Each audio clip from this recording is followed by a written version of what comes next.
So, thank you all for coming. The topic of today's lecture is Tantric Yoga and how it relates to alchemy, which is a very challenging topic to try and cover in one lecture, but here goes nothing.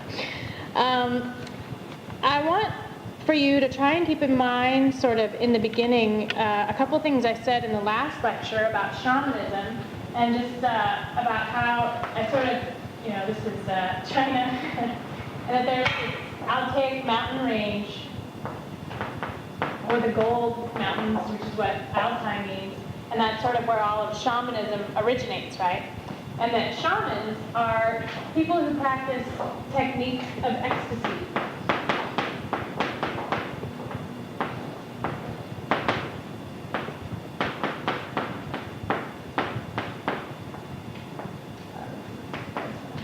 And then we also figured out that alchemy is sort of a branch of shamanism,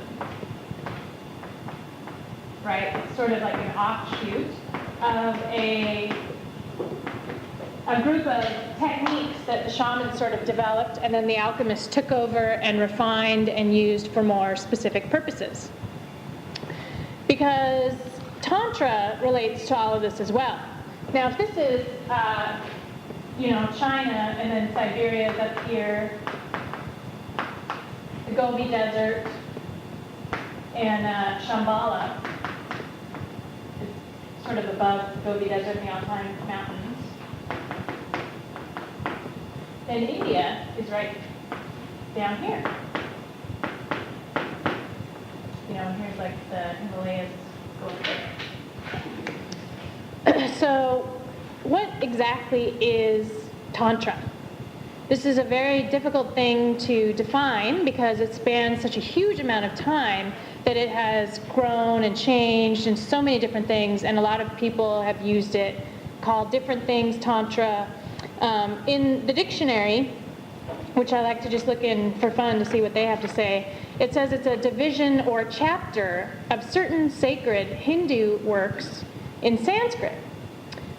Well, now that's not true because Tantra includes a lot of works written in other languages as well, which we'll talk about later. So yet again, the dictionary has let me down.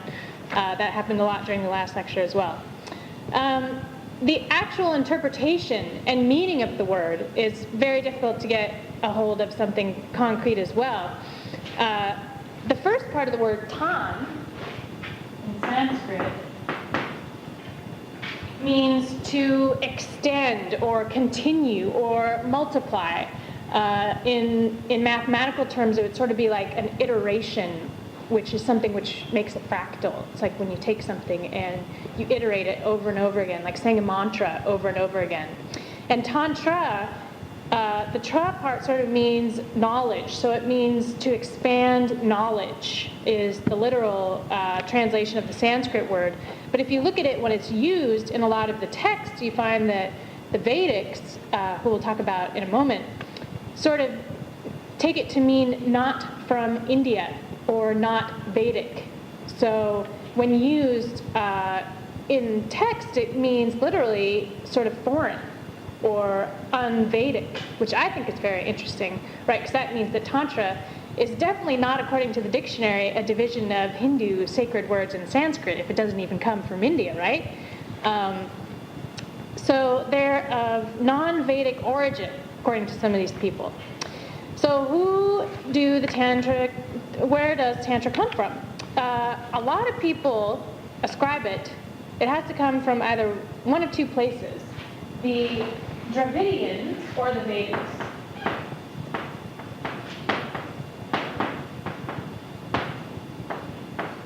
According to most books that you read.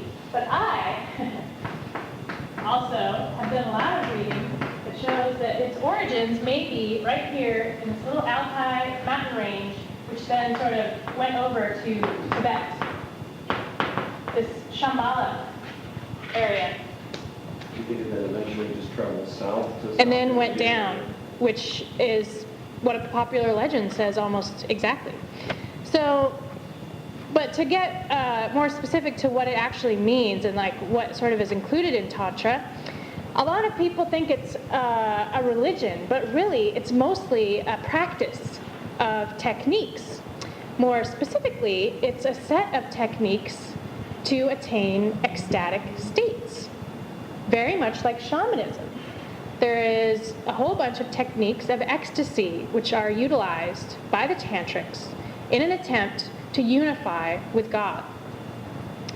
It means a sort of unfolding or continuous changing process in the physical level, and that in order to achieve enlightenment, they believe that you must weave in the physical world. One of the best sort of quick definitions of it that I've seen comes from this book called Tantra Unveiled, Seducing the Forces of Matter and Spirit, and it's by Pandit Rajmani Tigu Nate. I'm going to have a lot of problems with words today, just so you know, because there's a lot of really long Indian words. Anyway, he says that according to most spiritual traditions, the desire for worldly pleasures is incompatible with the spiritual quest. You can have treasures of the world, but not treasures of the spirit. You cannot have the two together.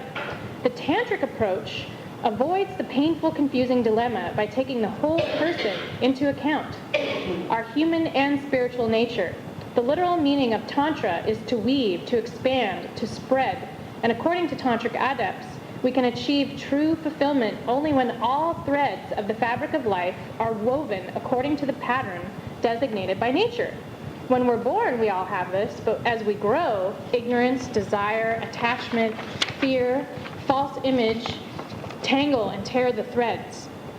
So this practice, the reason that they do these ecstatic techniques is to sort of reweave the fabric of life and restore the original practice. They believe that the key to this is Shakti, or the power of the soul, which we'll talk about in a bit, and which I have mentioned in a few of my earlier lectures, for those of you who attended those, that this power is the divine force within. And everyone possesses Shakti. It's largely unawakened, but it's the capacity to be successful in the physical world. And if we do not access the Shakti, illumination of the spirit is not possible. So Tantras are trying to waken this energy, which is the divine primordial source. And what does that sound like? Well, it sounds exactly like what the alchemists describe as the philosopher's stone, right? It's that thing that lets you access the divine primordial source. It's almost word for word the same as descriptions of the philosopher's stone. So the Tantra is using a set of techniques to achieve union with heaven while still on earth, exactly like the alchemists. We talked a lot about this little symbol, the infinity symbol, and this is earth, and this is heaven, and the alchemist is the one trying to bring the two together in his physical body. And that's exactly what the Tantric tries to do. So to understand a little more about it, we have to really get into the origins. Now, the reason which I think it might have come from the Altais and Shambhala in Tibet is because of a story that I read about this fellow by the name of Tanpa Shren Shenra.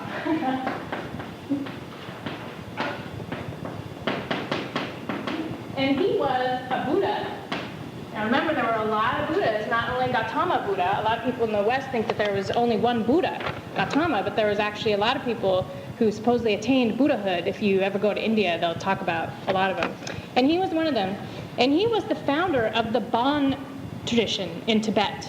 And the Bon religion is the old shamanic religion, which has been there for a very long time. I read two different sources of when this gentleman was alive. One of them was 8,000 BC, and the other one was 16,000, which is sort of a big difference.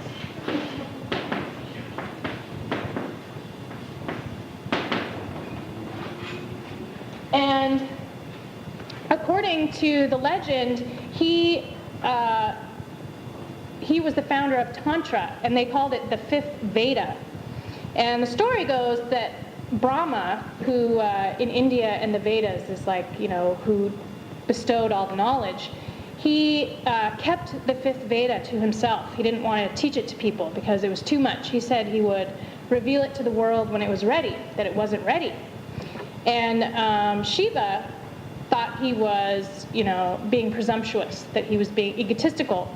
So she cut off his head because he was so ignorant, and the fifth Veda fell to the earth, and it fell to Tibet.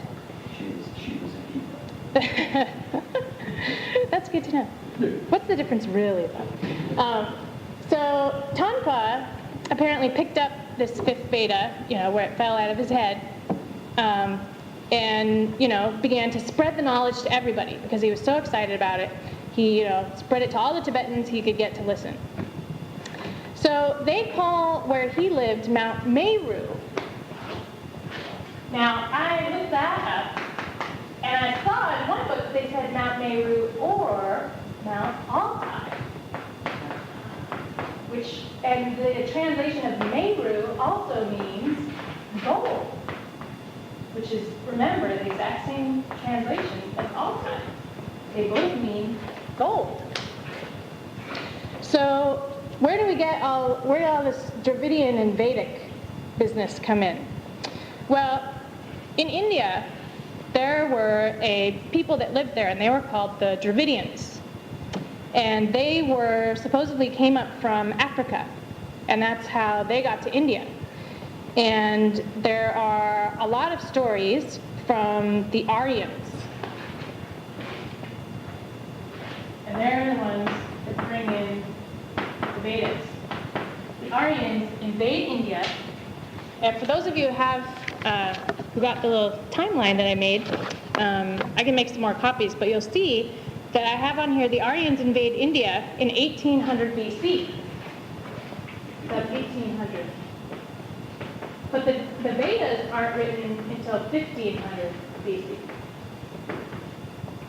when the Vedic texts come. So the Dravidians are the native Indians, basically. And then India gets invaded by these people that are the Aryans. Now, where the Aryans come from is a very highly debatable topic. It is nearly impossible to figure out. Some people say they come from Altai, some people say they come from Norway, some people say they come from Iran, Europe, Turkey, Semitic. There's everybody wants to claim the Aryans for themselves because they're supposedly the perfect race. So everyone sort of wants affiliation with the perfect race. And it's extremely difficult. And I've tried doing a lot of study to try and figure that out. And one of the main things that was helpful to me was looking at the language. If you follow the language trees and look at the similarities between the languages and who uses what words, that can be very helpful. But the problem is that the Indo-Aryan, they call it, language spreads so much that they use it in so many different, there's a really good website called ethnologue.com. And it shows the spread. What you'll find is that there's one of two languages. One is Euro-Altaic, and the other one is Indo-Aryan. So there's those two main languages, and they're responsible for the spread of language over nearly all of Asia, and then on into Europe, including Semitic, Chinese, all of those. It's going to fall to the mother language of one of the two. So that's sort of what I've been able to break it down to so far.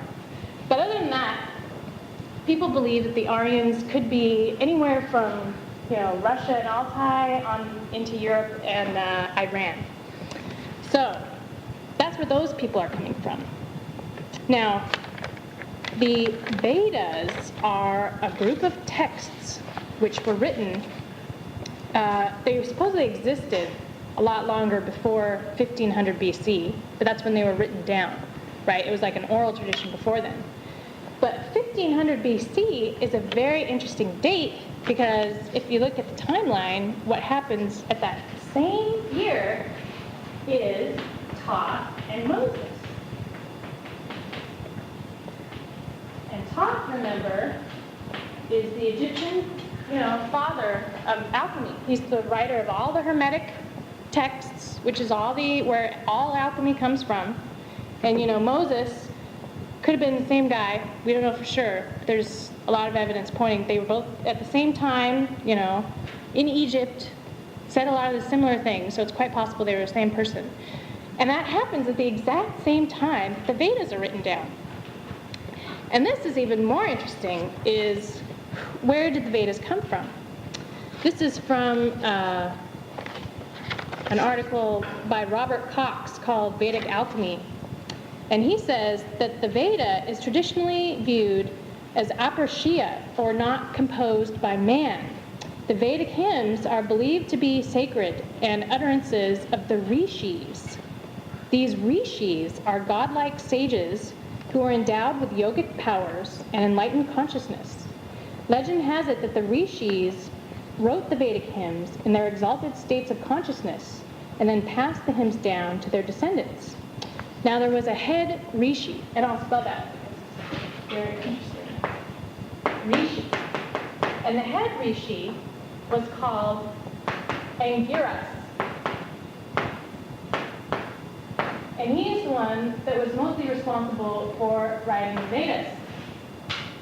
Now, Angiras was described as a messenger between the immortal gods in heaven and mortal men on earth. Now, this is the exact description of Thoth and Hermes. They're the messenger between God and man, between heaven and earth, right? That's also, right, Moses brings the word of God down through the tablets to the people. Same thing, right? And also, the name Angiras becomes, in the Indo-European languages, it spread throughout the world.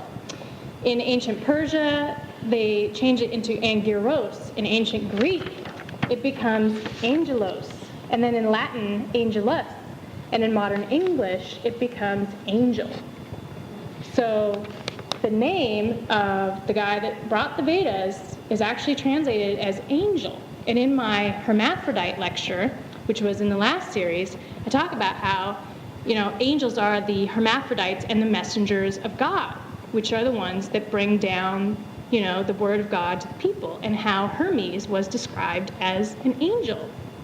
So there's an awful lot of similarities going on at the same time between the Vedas and these Hermetic texts, right? They're literally described as almost the exact same things.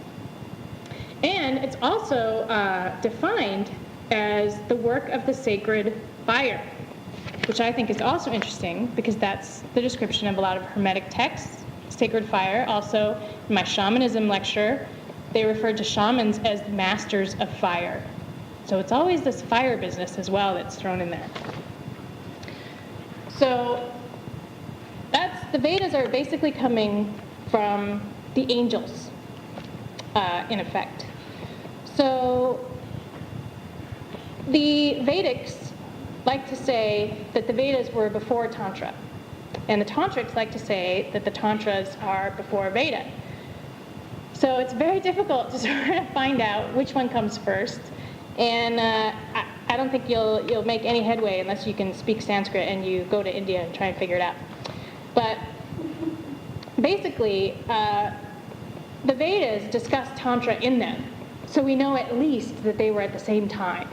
So whether or not one comes before the other one, we'll probably never know, but at least the two discuss each other, and they're involved in each other, and the cultures are enmeshed in each other.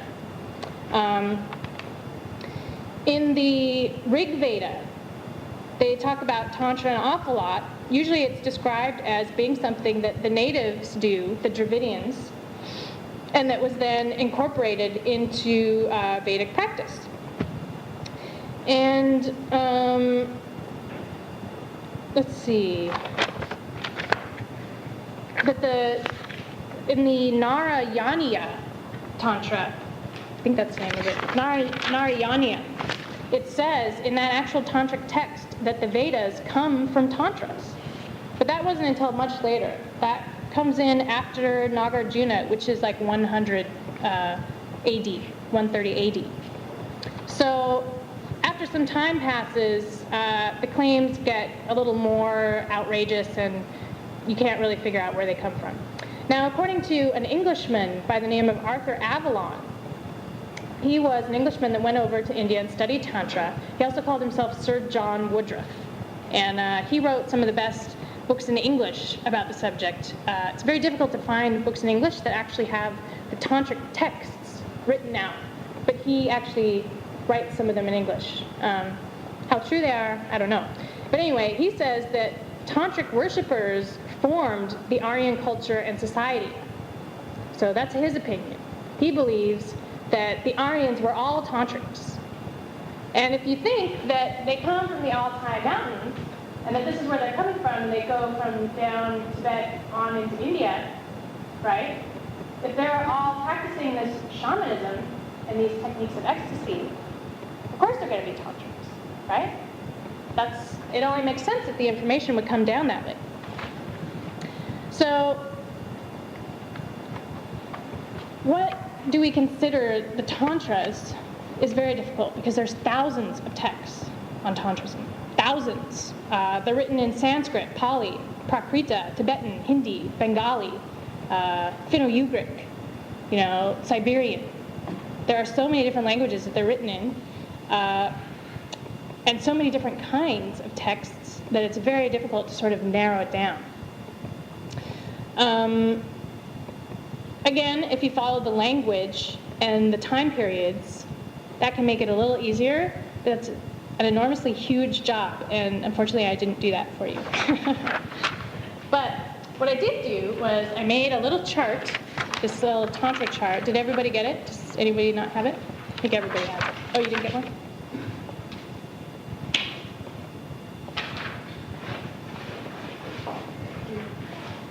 So this can sort of let you follow where it goes. If you look at the top, it has the Bon religion of Tibet, which is formed by Tonpa Shenrab. And I also read that it was 14,000 BC. So anywhere from 16,000 to 8,000 BC. And from that comes offshoots of Buddhism, which was later, much later. And that's where the Tibetan lamas are. And then it also goes down into India through something called the Uttara Tantra. And from there, it goes to Kashmir, which we'll talk about a little later. That area is very interesting. And the development of Tantra, this Kashmiri Shaivism, is different than Tantra anywhere else. And the Kashmiri Shaivism, incidentally, the people that practice this have been nearly extinguished, slaughtered by the Muslims. This is still happening. There's maybe like 1 or 2 pandits left. They're called the Kashmiri Pandits. And it was a form of genocide, really. The Islamists came in and murdered almost all of them. And supposedly their form of Tantra is the closest to the original. Even, even the Bon Tibetans have been changed so much by Buddhism that it's not even as close to the original as the Kashmiri Shaivism is supposed to be.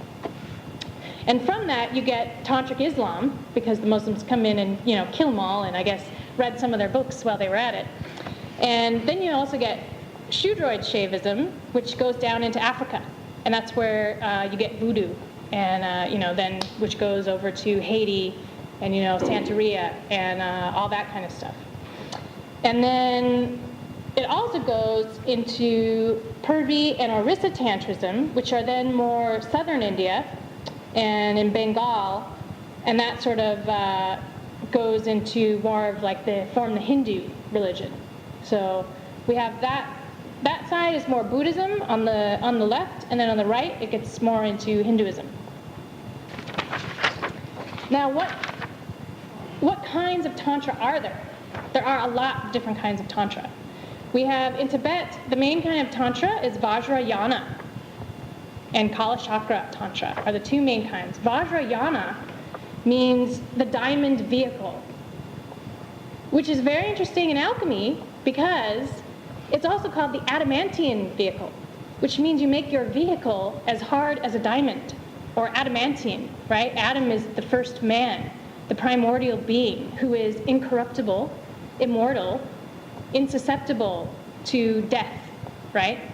So the practice of Vajrayana Tantrism is to harden the body, to make it incorruptible, impenetrable, immortal. That's what they're trying to do in this practice. You have, in Japan, Shingon Tantra. You have Shaivite Tantra, which is like Kashmiri. You have Nada Tantra, Shaka Tantra, which is in Bengal, which focuses mainly on Kundalini. Really, the main place that practices it as a living tradition is Tibet.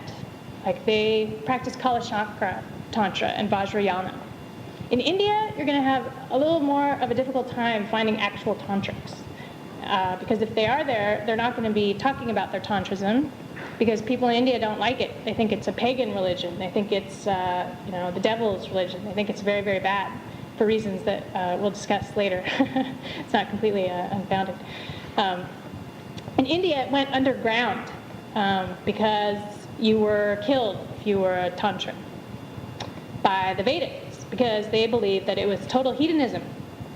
So in Tibet really was the main place that you were allowed to practice it freely. That was up until the Chinese came in and sort of changed all that. Chinese come in, and then the one place where you're still able to practice this tantra, right, this ancient thing that goes all the way back to the Altai Mountains, who knows, 16,000 years ago, where they had it in the mountains probably because that was the place that they could safely practice it without being messed with, It was like being pretty held together in these mountain ranges, and then just fairly recently it gets completely split up, devastated. Same with Kashmir. In Kashmir it remained relatively pure until Muslims came in and sort of wreaked havoc on it. So this ancient knowledge was being fairly well preserved in these mountain ranges until all these people came in and sort of spoiled the party. So of all these kinds of tantrism, there are two main kinds, and that's the right-hand path and the left-hand path. They all sort of follow one of the two of these, right or left. And as we all know, the word left comes as a derivative of the word sinister, which also incidentally has the word sin in there. Most people that you'll find in India that say they're a tantric, they're going to be practicing the right-hand path, because the left-hand tantrics are not going to tell you that they're practicing the left-hand path of tantra.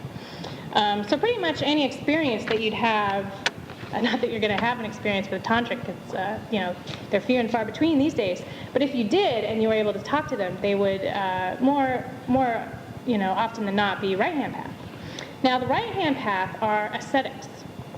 They fast, observe silence. They want to purify their body. They think the body is filthy. They want to, work on sort of anything they can do to rid themselves of the body. They want to enlighten themselves by, not drinking alcohol, by not eating meat, by not engaging in any bodily functions. They even hate going to the bathroom. They want to subdue the desires.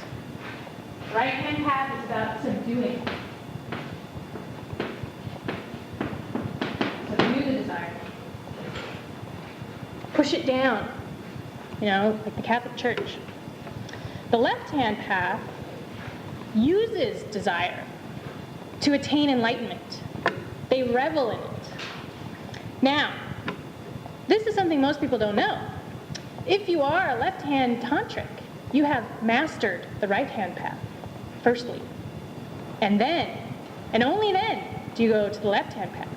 So it's not a big hedon party, like a lot of people think, where you can just take intoxicants and go nuts. Because you have to have an understanding of the right-hand path before you even think about going the left-hand path, or the biggest thing that happens is you just kind of go out of your mind. You go insane, you are like acting like you're possessed by demons, which you probably are, and the powers of the earth and these physical things that you're trying to transcend end up taking you over and dragging you down and keeping you in the earthly element, and you cannot transcend them. You cannot get past them. But what they're trying to do is unify them, right? They're trying to unify the opposites. They're trying to be able to exist in their bodies, which are these big fleshy masses filled with all kinds of desires. They're trying to exist in these bodies in the world and still be able to bring God into every action through them, which is a lot like the alchemists are trying to do. They're trying to exist in the physical world and be able to have, God in every action.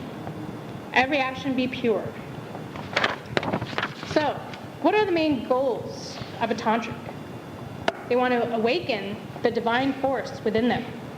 They want to unify with the primordial force. This is what they call it. The one. Primordial force. This is Shakti.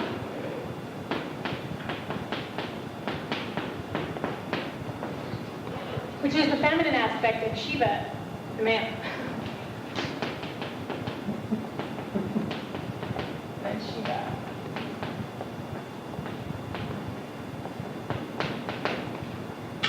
It's very difficult to keep all this straight. So they believe that there is a macrocosm and a microcosm, and that gaining complete knowledge of yourself and your body, you will know complete knowledge of the universe. That if you can, know your body and yourself, you know everything in the world. Just like shamans we talked about, just like the alchemists, Tantra, same thing. They believe that you must manipulate the fire in all things. Here's this mention of fire again, right? The shamans are the masters of fire. They believe that Shakti lives in our body, coiled up in the small of our backs, or really, it's more like in the Taoist yoga that I talked about, it's sort of right smack dab in the middle, that Mingmen, or Dantian that they call it. Kundalini, a lot of people, you think about it as being like in the bones, but it's more like coiled up sort of right in the middle there. I think anyway, that's my interpretation. They believe that this is the source, through this power that is in that spot.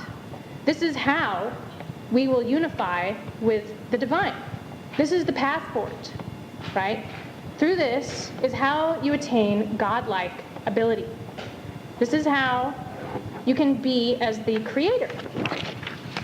So how do they do it? How do they access the force, right? How do you get there? They use ecstatic techniques of ecstasy. Tantrics use drugs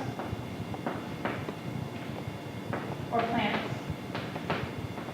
Sort of running out of room.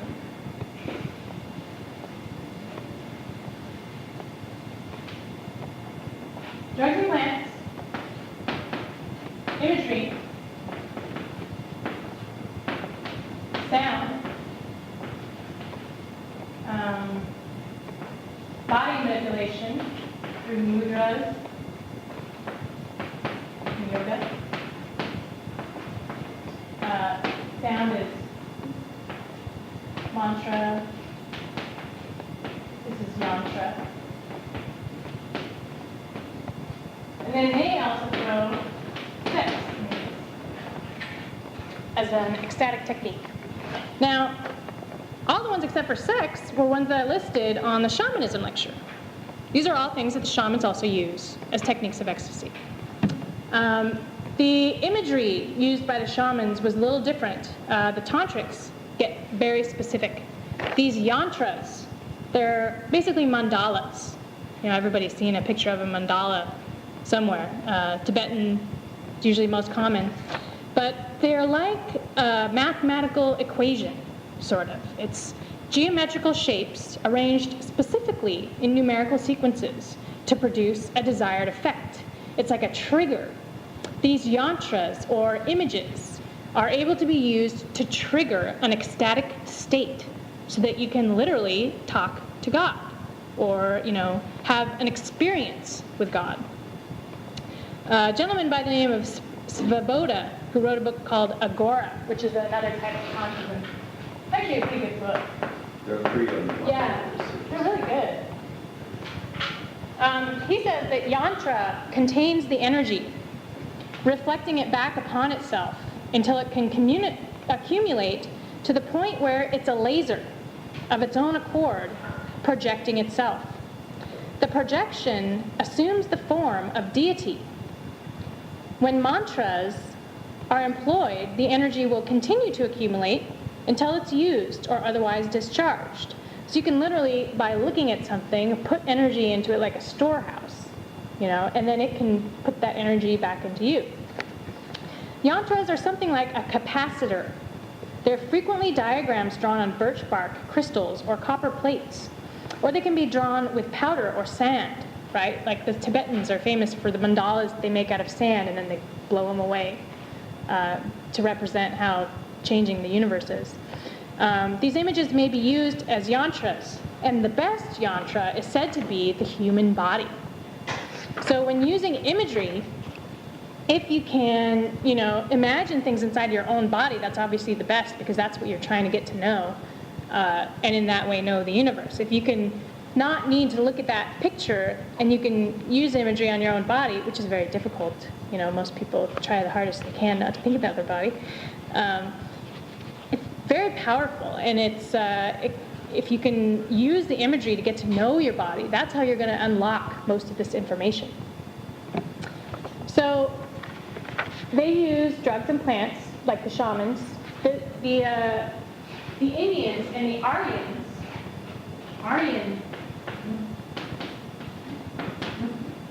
give us,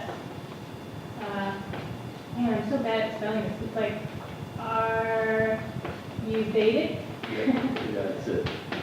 Ayurvedic medicine. Actually, the Y and the R are reversed. That's right. It's A-Y-U-R. I always thought that. Anyway, Ayurvedic medicine is very similar to Chinese medicine. The two are nearly identical. In Ayurvedic medicine, they have the nadis, which in Chinese medicine are the meridians, which is where all the acupuncture points are. And the herbal medicine is similar and used in similar ways. It's all based on the 5 elements, which is another thing which goes to show that if they came from the same area, these Altais, which, then they went over to Mongolia and China, and that's where Chinese medicine is, that if they went down into India, then that's why Ayurvedic medicine is almost exactly identical. Makes sense, right? It does to me. So they use sound, which are mantras, which I talked about a lot in my sound lecture, and how using sound is a very good way to get to an ecstatic state, that a lot of people use them. The prophets in the Bible use sound to reach ecstatic states. Shamans use sound to reach ecstatic states. Maybe if you've ever been to a rock concert, you might have reached an ecstatic state, I don't know. Mudras and body manipulation. A lot of body positions can be very fast ways or faster than meditating for hours, if you can manipulate your body in certain positions and are able to do it properly, which actually takes a lot of practice. It can be another way to reach ecstatic states. The use of sex is probably the most notorious of Tantra, and maybe why most of you shut up today. A lot of people sort of have this misconception that they just engage in sex all the time, and then that's their way of doing it. But this is absolutely not true. The use of sex falls under something that they call pancha makara. And it is a group of tantric rituals which illustrates a concept that the physical universe holds access to the divine. That in the physical world, because it is a creation of the divine, you can access divinity through it. Through earth, water, air, fire, and ether. They compare each of these things with a indulgence. Meat is earth, fish is water, wine is fire, right? Fire, water. Grain is air, and sex is ether. And it's interesting that they put grain in here, just because when I talked about the Taoists and their diets, abstention from grain is a really big part of it, and from a lot of sort of holier people's diets. And all the Taoist immortals said that you can't eat any grains or legumes, like beans and stuff. I mean, a lot of them just ate, pine needles, so I don't know if having a diet that severe is necessary, but that's what they would say. So using sex is basically an alchemical performance, which is uniting the two opposites, right? We have, in alchemy, they call it the mysterium conjunctio.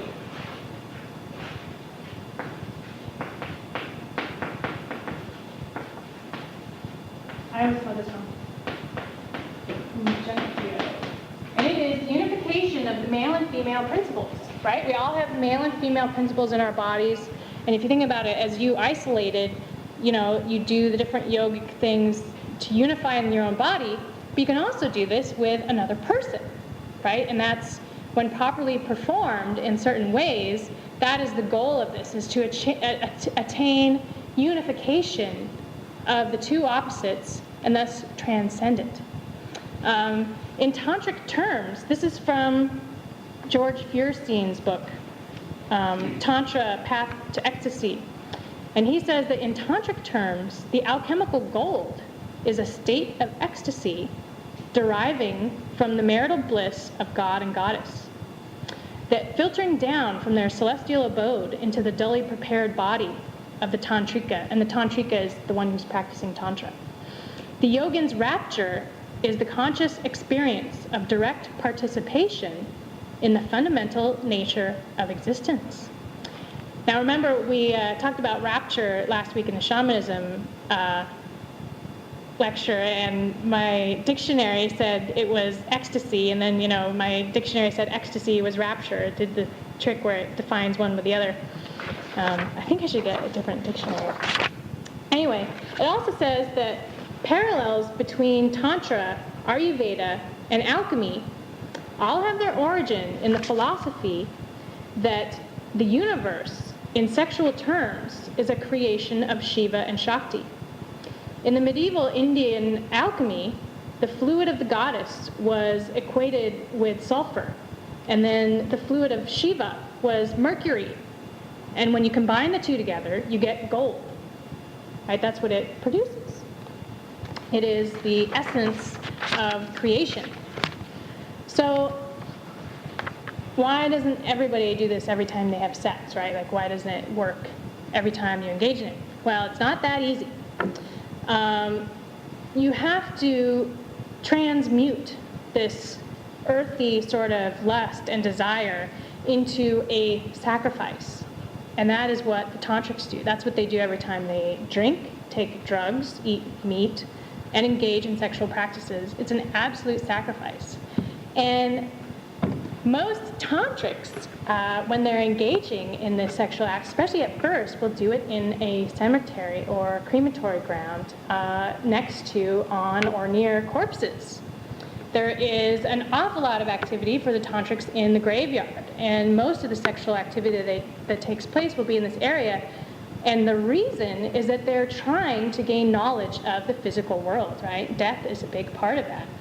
So many of the tantrics would be seen hanging out in the graveyards, and that's why a lot of people, think they're crazy. They'd be playing with the corpses and stuff, and they're like, "What are you doing? That's dirty. Don't touch it." But so this was to experience the physical act of living while knowing full well that it was just as much a part of death as anything else, right?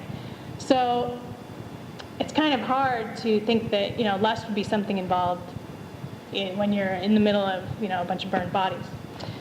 They take this disgust and horror, and they see it as beautiful. There was a tantric called Trimular, and he says that those who let the body decay destroy the spirit, and they won't attain the powerful knowledge of truth.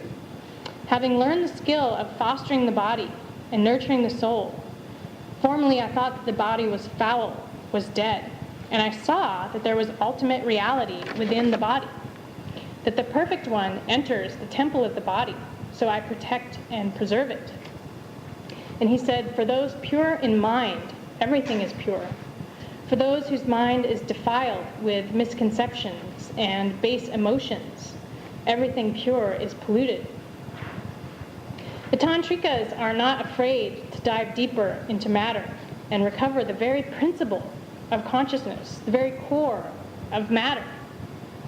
These tantrics are trying to find the core of matter, the answer to what makes everything go, right?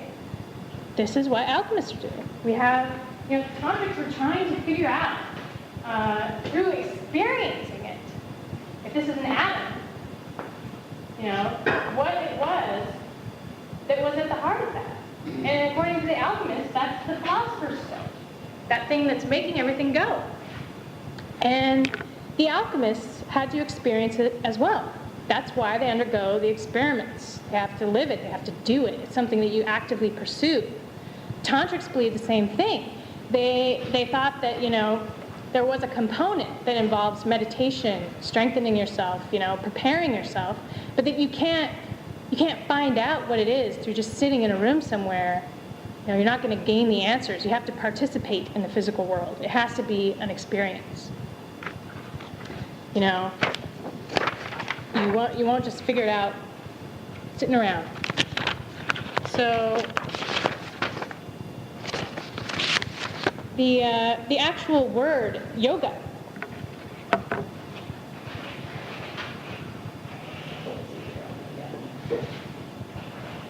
A lot of people say the word yoga and you hear it all the time, but what you might not know is that it means union of the opposites.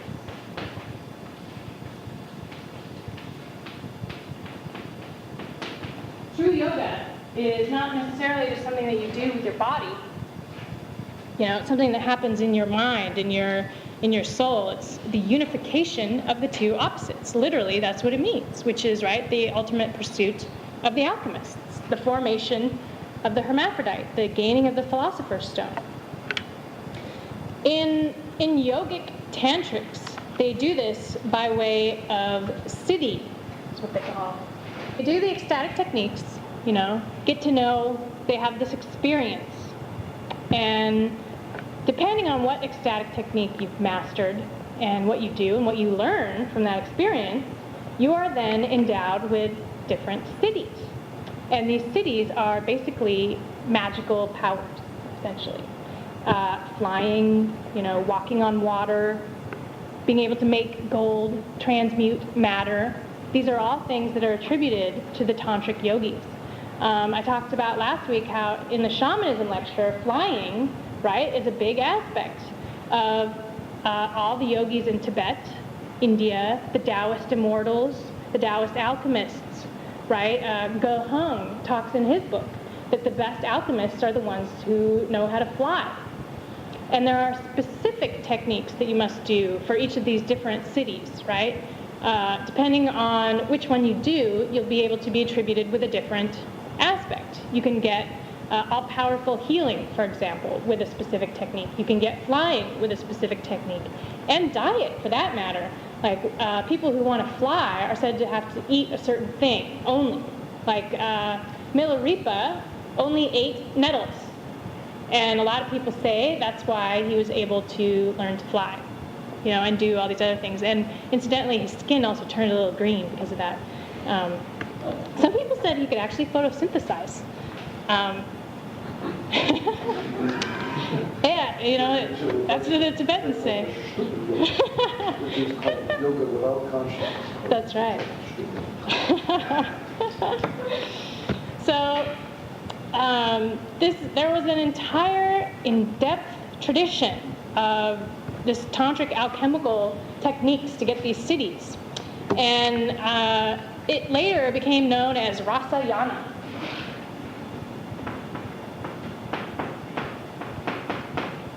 And, let's see. And rasa means gold. So it's basically the pursuit of gold, which is alchemy. Their goal of the Rasayanas was to obtain a body of diamond, right? This is the Vajrayana, the diamond vehicle, the adamantine vehicle. And there's such a great quote from Vivekananda. Vivekananda was a student of a gentleman by the name of Ramakrishna, who was speaking earlier is an amazingly interesting man. He was a tantric, and he lived several years as a monkey among the monkeys. And among other things, he also, I believe, was an elephant for a while, so we could understand Ganesha. And it's difficult, though, to learn about his tantric escapades because they don't usually write about them. But Vivekananda, who was his head student, and incidentally brought a lot of tantric information to the West, and had a discourse with Nikola Tesla. They wrote letters back and forth.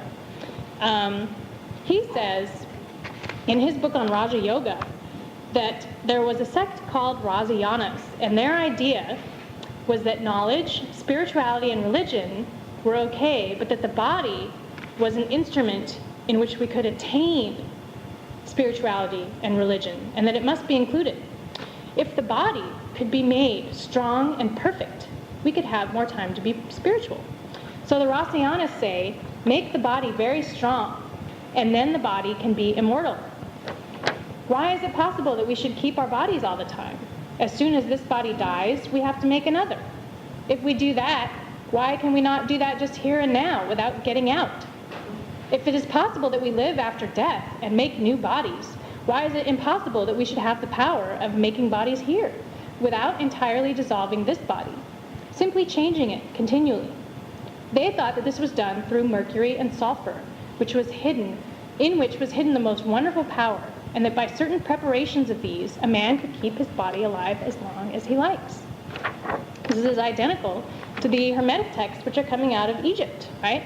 The papyrus that Thoth writes, which then become the Hermetic tradition, all talk about that you gain immortality by manipulation of sulfur and mercury, which is exactly the same in the Rasayana texts, which are the pursuit of gold.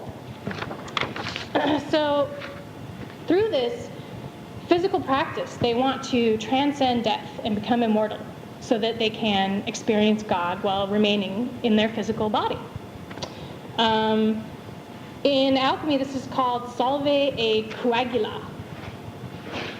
That you can, dissolve and remain, is sort of the exact translation. Solve e coagula, right? Why go through the process of death? If you understand it, you can sort of, eliminate it from having to happen, right? Get out of the circle of reincarnation if you understand the rules by which it plays. So it is through these siddhis that you gain from the ecstatic technique that you can do things like transform metal into gold, make your body immortal. Tantrism believes that alchemy is connected with yoga and the body. And this is from Eliade. He says that alchemy is connected with yoga and the body in the way that they make the sulfur and the mercury inside of themselves. This is interesting. Marco Polo, who in my shamanism lecture I wrote, he talked about actually seeing yogis fly, and that he supposedly saw this happen. He says that he saw yogis drink a potion of sulfur and quicksilver twice a month. He said that he actually witnessed them doing this. But one of the most famous tantric alchemists was a fellow by the name of Nagarjuna.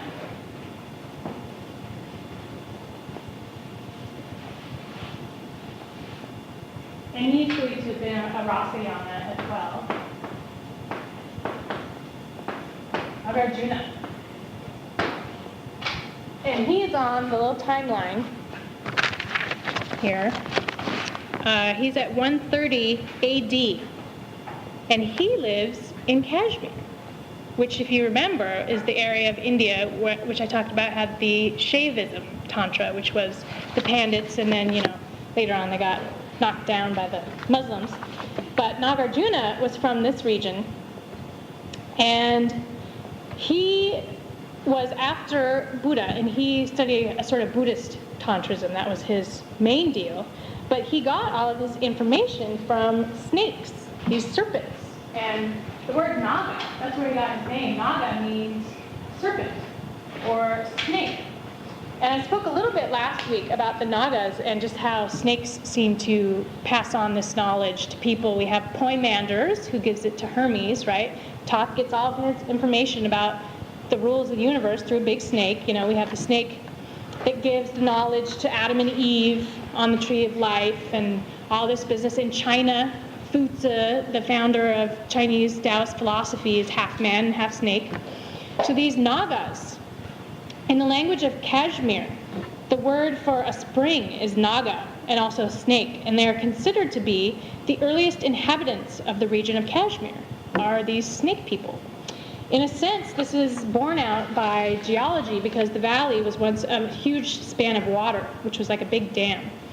Kashmir is named after Kasyapa, which the term Naga stands for spring, right? Hesma is for a small spring, and that the springs are the main source of water in Kashmir. Now, there are many festivals to this day for Naga worship in Kashmir, and there's even a group of people that call themselves descendants of the Nagas. And there's guerrilla warfare going on right now as we speak in India between the Nagas and Muslim groups. And this is happening in Kashmir as well as other places in northern India. And they have been fighting for independence for a really long time. They were given a little bit of notice in the 40s, but since then everyone has pretty much forgotten about them almost entirely, and they've just continued to be slaughtered. But they've been, they're still there because they fight back, and it's pretty amazing that they've been able to hold off the entire Indian Muslim government for this long. The Nagas have fought the Muslims Since they first came in, and they're still fighting. I think that's pretty remarkable. I mean, if you look at the power of the Muslims, right? I mean, what they can do. But interestingly enough, the Muslims show respect for Nagas in several different ways. They offer sacrifices to them. They organize fairs and festivals for them. They don't catch fish where supposedly it's said that there are areas that they are so that the Nagas can have them to eat. Which is interesting because at the same time they fight them, they're sort of superstitious about them, right? Like they offer sacrifices to them. That's very against the Quran, I hate to see what would happen to a Muslim that would do that if there wasn't a really good reason. So there was a king of the Nagas, and he was called Vasuki. And I remember Nagas supposedly come from that little part underground in Shambhala, right? There's the sort of underneath part that I talked about last week. And supposedly that's where all the Nagas live. And King Gester of Ling talks about how he's going to unleash the knowledge of the Nagas when the time is right. Sort of like Brahma with the fifth Veda, right? But so Vasuki is the king of the Nagas, and he has possession of a gem, which is called the Universal Ganesha. Okay, a stone, which is called the Universal Ganesha.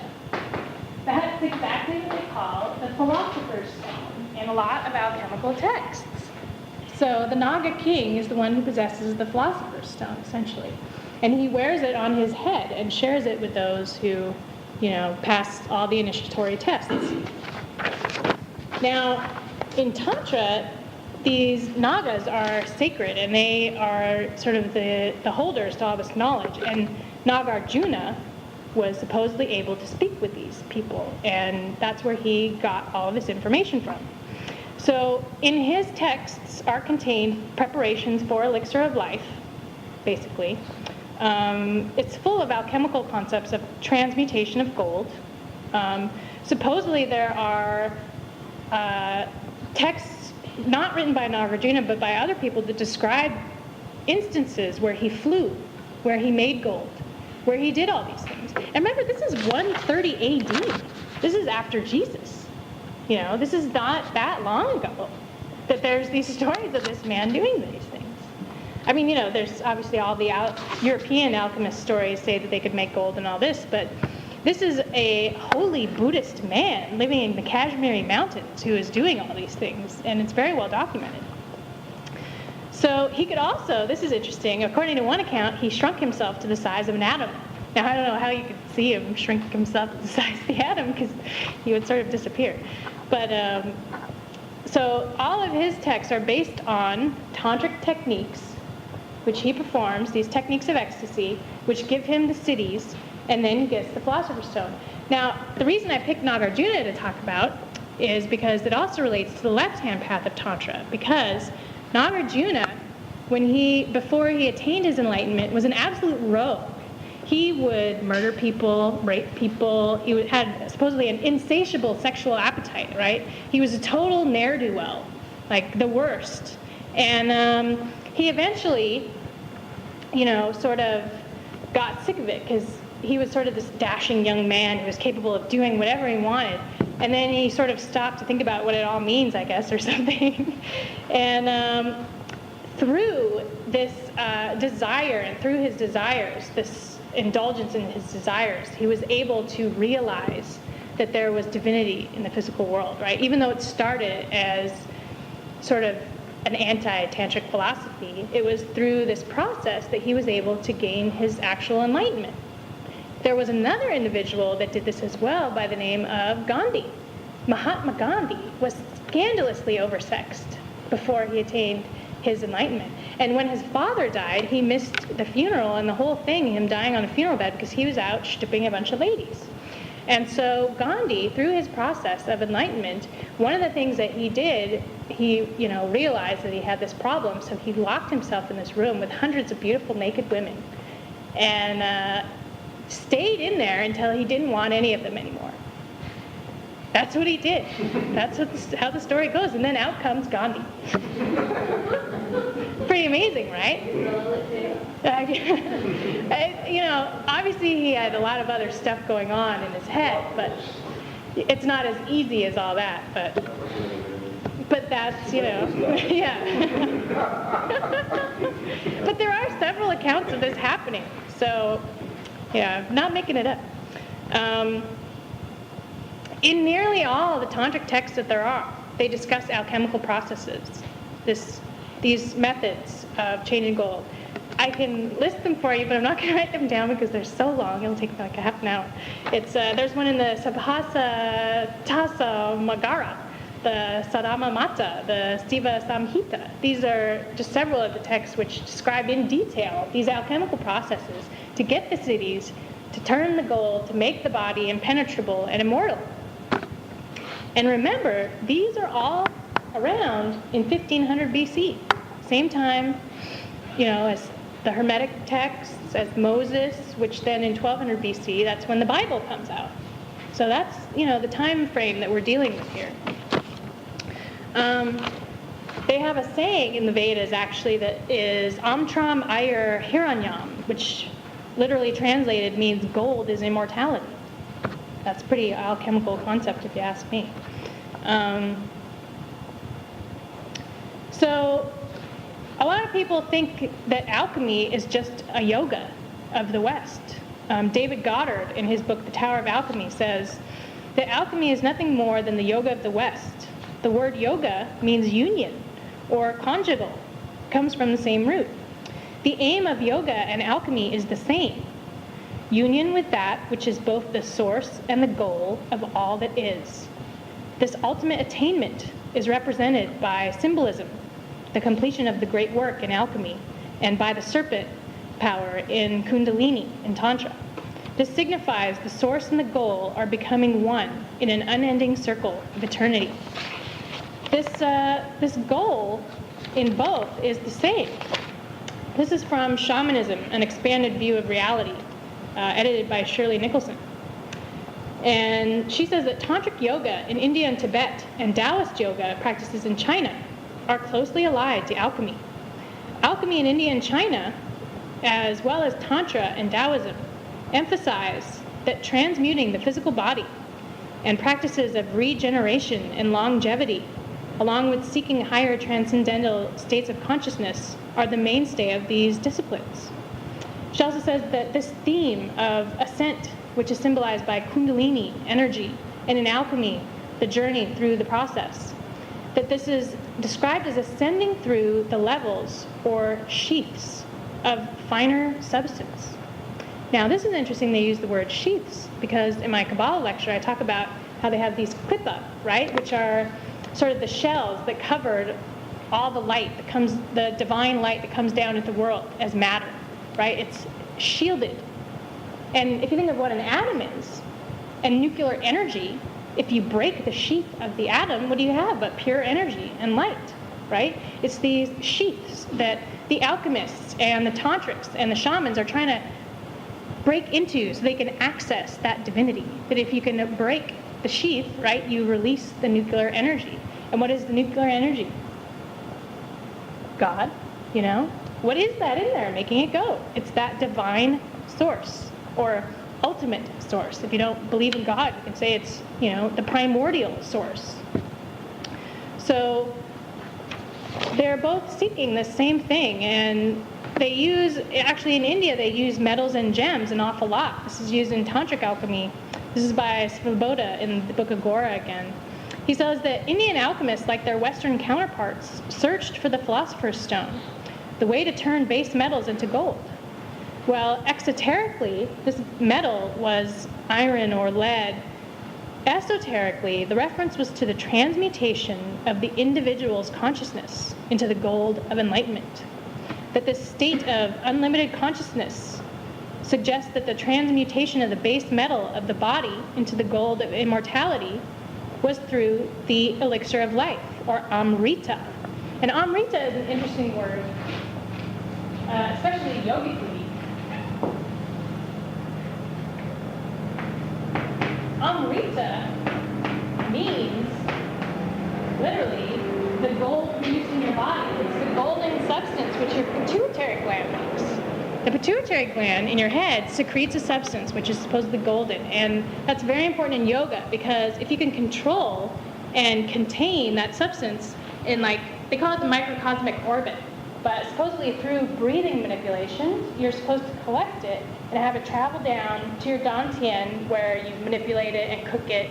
You know, you go through the entire alchemical process, and then you bring it back up, and it's transmuted, right? It's sort of very involved, but that's what this Amrita is, and they talk about it everywhere as the elixir of life, and it's something that you produce in your own body, and that's sort of how you make yourself the diamond vehicle, is through the manipulation of this substance, which is created through your pituitary gland. Some other big similarities in Tantra and alchemy are the concept of the hermaphrodite. This is very big in both disciplines as well. In Tantra, they call it the Ardhanari. And this is what you're looking to attain with the Tantric sex act. You're trying to become as the Ardhanari. This is the goal. And in alchemy, we talked about how becoming the hermaphrodite, uniting the two opposites, is how you prepare yourself to receive the Philosopher's Stone. So this Tantric sex act is basically how you prepare yourself to receive language of divinity. It's I'm not sure like how language would translate it specifically.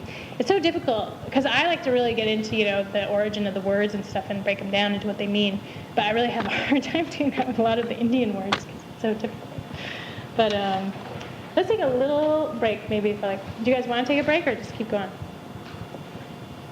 Anybody need a break? We could just keep going, I guess, at this point.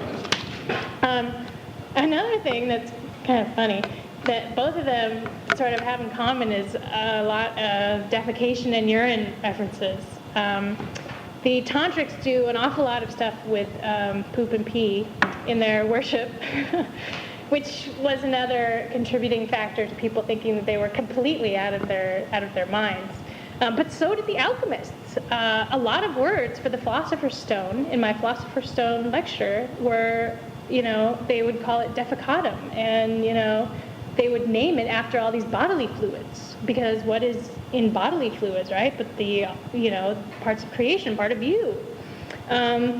Paracelsus used his bodily fluids to make homunculus, right? Part of it was, you know, you let it sit and poop and you pee on it and all this stuff. And that's where you're being as the creator. The act of making the homunculus, you're being like God. And how do you do that? Through defecation and urination, right? And also semen and sexual fluids. These all contain this information. Many alchemical processes involve your own bodily fluids, you know. Menstrual blood, all that stuff is very much involved. The Siva Samhita, which is a tantric text, and I don't know if you could really get a translation of the whole thing, maybe something. Siva Samhita. It says that a yogin can make gold from any metal by rubbing it with his own excrement and urine. If you're a yogin, mind you. So don't try this at home. Unless you're a yogin, or you'll just make a mess. So this method is also mentioned in the Yoga Tattva Upanishad. Now the Upanishads were basically a group of works which are like the cliff notes for the Vedas. The Vedas are a huge amount of work, like, you know, there's a lot.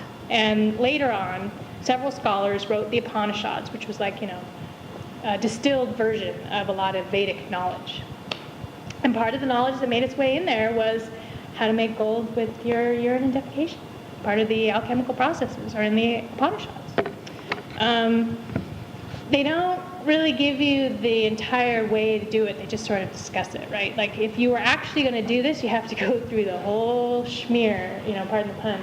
But you have to go through the ecstatic techniques to gain the cities, to gain the Philosopher's Stone. And once you've transformed your body, that means anything issuing forth from your body.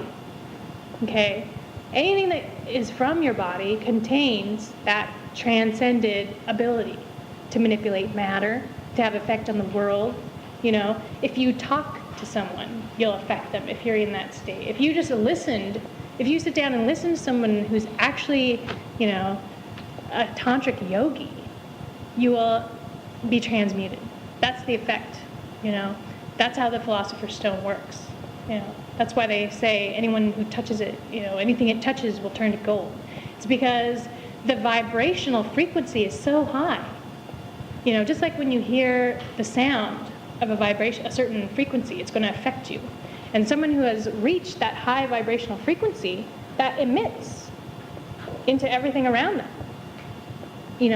Even if it's in their pee. But the other thing I wanted to talk about shortly is some of the dangers involved in Tantra. Just like, there are dangers in shamanistic practices, in alchemical processes. We talked at length about how many people have died in the pursuit of alchemy. I don't even know how many Chinese emperors died trying to become alchemists because they would make their alchemists, make them preparations.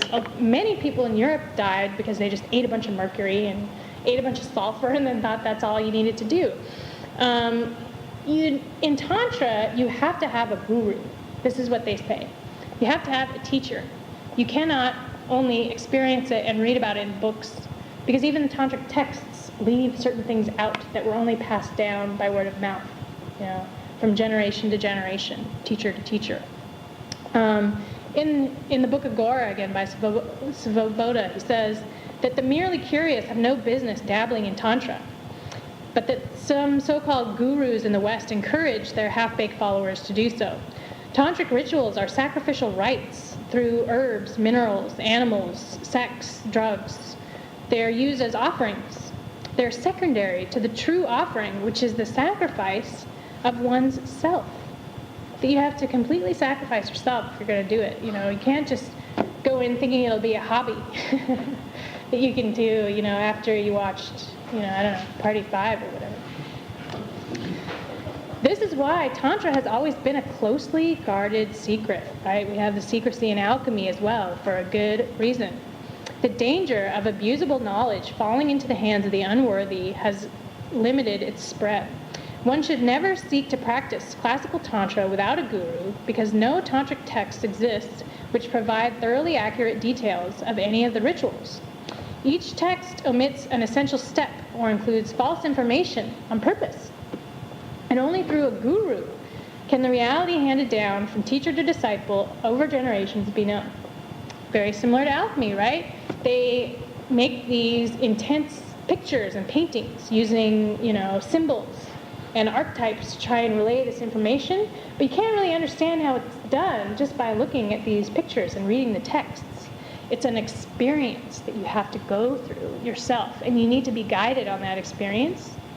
And the whole thing with the left-hand path of Tantra, obviously, it's easy to fall off because you'll just get completely indulged in these things of the senses. But it's the same with any action, right? There's the danger once you become very aware of the world and worldly things, that if you're not keeping a straight head, it can become very overwhelming. I mean, just think about all the things happening in the world right now.